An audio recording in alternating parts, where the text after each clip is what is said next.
Welcome to GOLDEDGE TV. If you have not subscribed to this YouTube channel, please do so, and also do not forget to turn on your notification bell. On today's gist, we have Mbaka. Reverend Father Ejike Mbaka has publicly apologized to the Catholic Church and the Bishop of the Diocese of Enugu State, Bishop Callistus Onaga, for the unruly behavior of his supporters in Enugu following rumors of his disappearance. Mbaka, who is the spiritual director of Adoration Ministry Enugu, Nigeria, Amen, explained what happened on the day his adherent felt he had been abducted. He explained that he had no idea his members had stormed the bishop's residence to cause havoc on May 5. He said that when he heard, in his haste to get to his members and calm them down, he almost had an accident. On Sunday, May 9, Mbaka went on his knees and apologized to the Bishop Onaga, the Catholic Church in Enugu, and the Universal Church for the damage done by his followers at the Bishop's house at Igboho Street, Independence Layout, Enugu, and Holy Ghost Cathedral, Ogwe, Enugu. He said the search for him was hijacked by others, including people from other tribes and faiths. The visibly remorseful priest rendered the apology in a church service at Adoration Ground, Umuchibo in Enugu East local government area.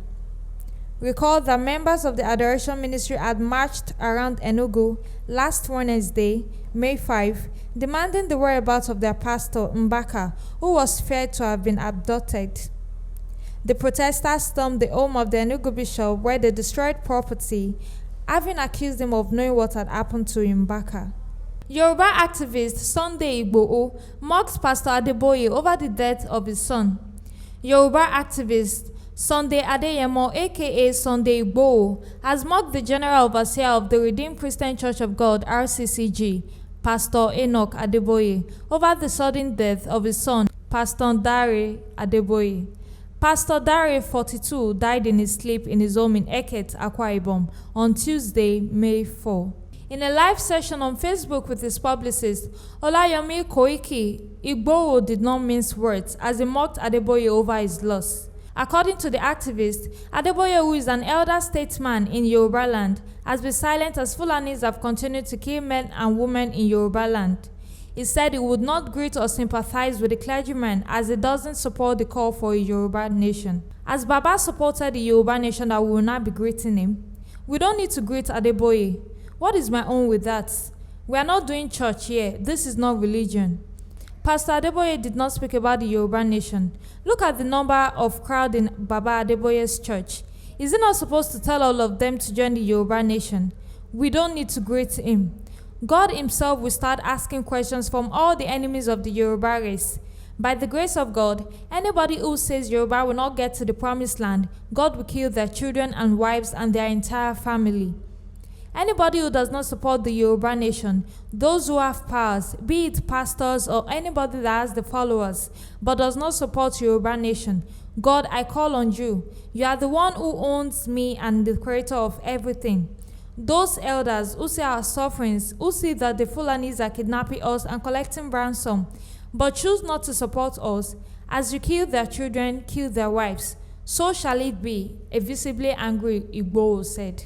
South Africa's Department of Home Affairs has proposed a new law that will allow women marry more than one husband, in the same way that polygamous men are allowed to marry more than one wife.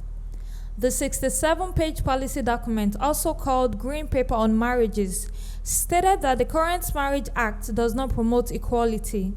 The policy document highlighted that the current marriage legislation is discriminatory as it does not recognize Hindu, Jewish, Muslim, and Rastafarian marriages.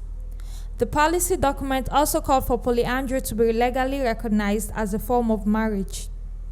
The Green Paper proposed 3 new marriage regimes to bring equality in marriage laws. One of these options is a gender-neutral marriage regime. It read, "This would accommodate both polygyny and polyandry. Therefore, all marriages, whether monogamous or polygamous, could be concluded regardless of the sex or sexual orientation of the person." South Africa's Ministry of Home Affairs appeared to favor the option for a gender-neutral marriage regime that allows both polyandry and polygyny. The ministry wrote, The political appetite of the country to confront the challenges of the current marriage statute will be tested through these options. However, if Section 9 of the Constitution was to be implemented in its entirety, Option 3 would tick all the boxes. The ministry, however, noted that the option for polyandry has ruffled feathers and South Africa's traditional leaders have vociferously opposed the proposal, claiming that a woman being married to more than one husband is an unacceptable practice because it is not of African origin. It added, ironically, stakeholders who believed in the practice of polygamy were opposed to the practice of polyandry. This is the beginning of a crucial public discourse that will redefine the concept of marriage in South Africa. The process will unearth issues that may make some of us uncomfortable, but will encourage dialogue within the South African and international communities. South Africans have until the end of June to comment on the department's proposal.